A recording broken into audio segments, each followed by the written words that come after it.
It's good to be with you, and this is one of my favorite programs that Setda does. Believe it or not, it's been 9 years now that we started doing the Setda Voices program. And over that 9-year period, schools from around the country have been featured, and we've been able to learn from all of them. I knew we were doing something really special and good that very first year when we met Abel from North Carolina. How many of you remember Abel from North Carolina? If you were there, you were mesmerized from his presentation and the story that he told about the work that we do and how that work really impacts real people and makes a difference. And just a couple of years ago, after several years, Abel came back and sort of keynoted at our event as a college graduate, now working in the business world, a student who had come from such a horrible background, and the work that we do made a difference in his life. Well, last year, one of the schools from Utah was able to be the recipient of the Student Voices Award, and that was Mountain Heights Academy in Utah. This is a unique school because it's an online virtual school, as you learned last year, that serves students in grades 7 through 12. Now, the impact of the award is fairly obvious. You know, when you think about it, in that first of all, this group of students had the opportunity to present to this large group, and it was even a larger group in the fall, of diverse educators and leaders of education from throughout the country. They got to visit the nation's capital. For 2 of the participants, it was their first time on an airplane, and so that impact has gone far beyond, you know, just their presentation last fall as well. Since that time, they were featured presenters on basically a international webinar with one of our partners, EdWeb, and that. And what I mean by international, if you've been on the EdWeb webinars, you realize that there's educators from around the world that are participating in those.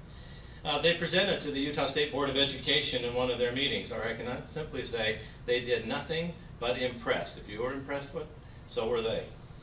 They were recognized on the floor of the Utah State Legislature during the last session on Digital Learning Day, and applauded by the chambers of the Utah State Legislature. And they've continued their interaction with educators from around the country, in large measure because of the work, you know, the presentation they gave here with their BEAT project. If you remember, that was one of the things that they talked about, as they've been able to share their resources and their curriculum with classrooms around the country in that. And obviously there's that pride and confidence that comes from being recognized for a job well done and knowing that they made a difference, even at a young age. And as you remember, they were in 7th and 8th grade, most of them. So it's time now to talk about the winner, the schools that were nominated for this year. We had 5 schools. The first one is Amarillo High School in Arkansas.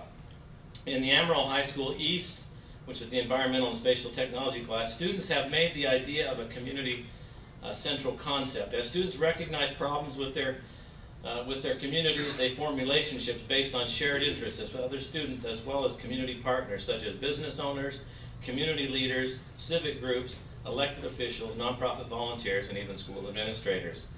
The second school nominated was Effingham County CEO program in Illinois.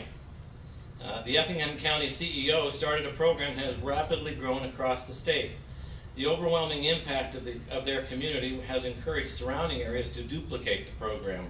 Programs are designed as a county-wide outreach and have joined high schools within the counties, breaking down barriers and local competition to really have pride in the community as a whole.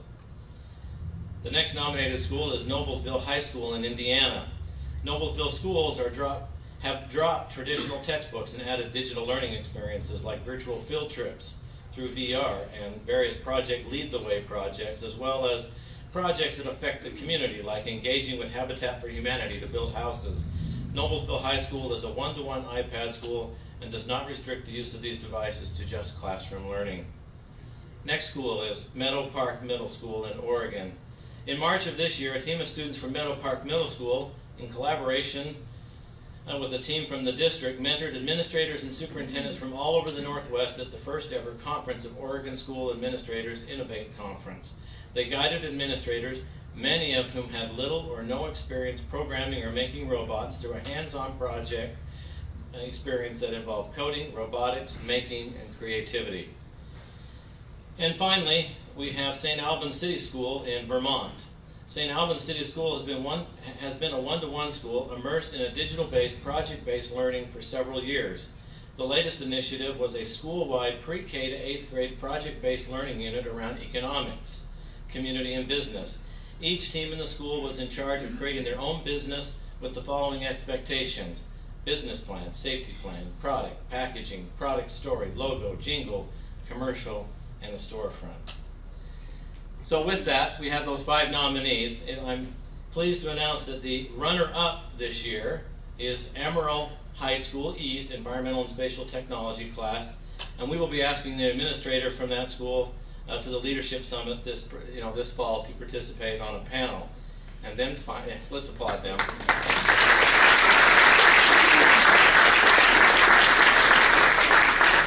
Let's also applaud all of the other schools and those who helped us in the nomination.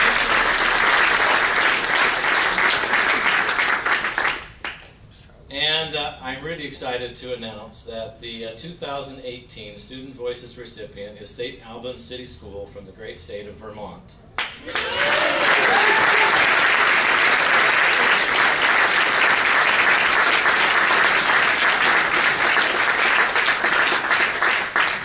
First school to be selected from Vermont. It's the first K-8 school to be selected to be presenting at the thing, at our event. And it's the first school from a small rural town.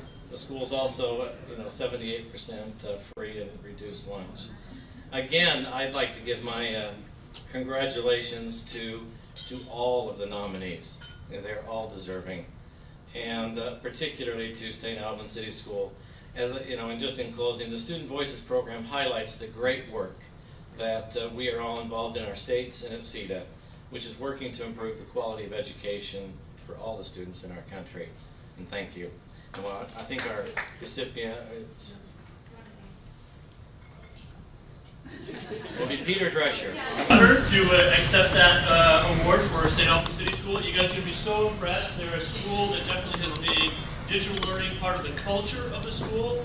I've visited a number of times over probably the last 6 years, and every time it's seamless. It's part of what happens there every day.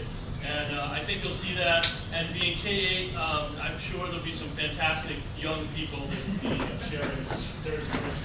So, very excited. See you in the summer.